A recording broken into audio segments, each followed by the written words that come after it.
हम आए हैं बोटैनिकल पार्क में euro kids international school system की एक ब्रांच को लेके लीडर कैंपस के साथ। ये कैक्टस है और वो उसका बड़ा पौधा है कैक्टस का। और कैक्टस के बारे में कहा जाता है कि ये दुनिया भर में पौधा मौजूद है।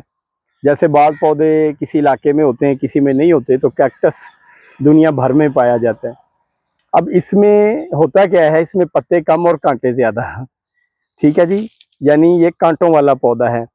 आजकल लोग इसको घरों में भी लगाते हैं। एक तो ये आपको बता दें कि इस पे जो फूल लगे होते हैं, ये तो हम पार्क में आए हैं, ओपन जगह है, लेकिन अगर आप घर में लगाएं तो इनके फूलों की ना बड़ी तेज़ खुशबू होती है, यानी पूरा घर महका देती है। और इसमें जो कांटे हैं, इनकी क्वालिटी क्या है कि ये पानी को वो बुखारात बन के उड़ने नहीं देते जल्दी से। अच्छा, मज़े की बात ये भी बताएं, आपको शायद सुन के हैरानगी हो, जो कैक्टस के बारे में ज़्यादा नहीं जानते उनके लिए बड़ा इन्फॉर्मेटिव है और सवाल भी है। कैक्टस का फल भी होता है जो खाया जाता है। बाज़ इलाकों में इसका फल खाया जाता है। यानी कैक्टस की तकरीबन 2000 किस्में हैं। मैंने 2000 कहा है, 100-200 नहीं कहा।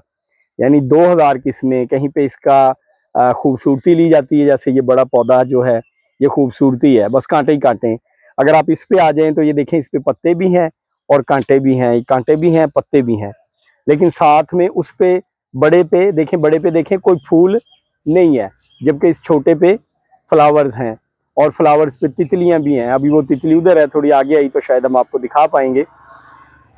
तो ये फ्लावर्स हैं, वो खाली पौधा है। और कैक्टस की एक किस्म ऐसी है जिसका फल खाया जाता है। ठीक है जी। और इसके हवाले से हम आपको ये बता दें कि एक तो ये बड़ा सख्त जान पौधा होता है, बड़ी जल्दी ये ख़राब नहीं होता। जैसे बाज़ पौधे, जैसे आप लगा लें छुई मुई को यूं हाथ लगा दें वो मुरझा जाता है। तो ये पौधा सख्त जान है। और घर के लिए मैं एक टिप दे दूं इसकी छोटी सी, कि अगर आप इसको घर में लगाना चाहते हैं तो इसमें पानी कम दें, क्योंकि इसको ज़्यादा पानी की ज़रूरत नहीं होती। ये हवा को, जो पानी है उसको बुखारात बन के उड़ने नहीं देता, काबू करके रखता है। तो इसको बस बहुत थोड़ा सा पानी दें। ज़्यादा पानी देंगे तो ये पौधा मुरझा जाएगा, मर जाएगा। लिहाजा आपने करना क्या है कि इसको कम पानी देना है और कोशिश करें कैक्टस की वो किस्म लगाएं घर में जो फूलों वाली है, ताकि खुशबूदार फूलों से आपका घर जो है वो महकता रहे।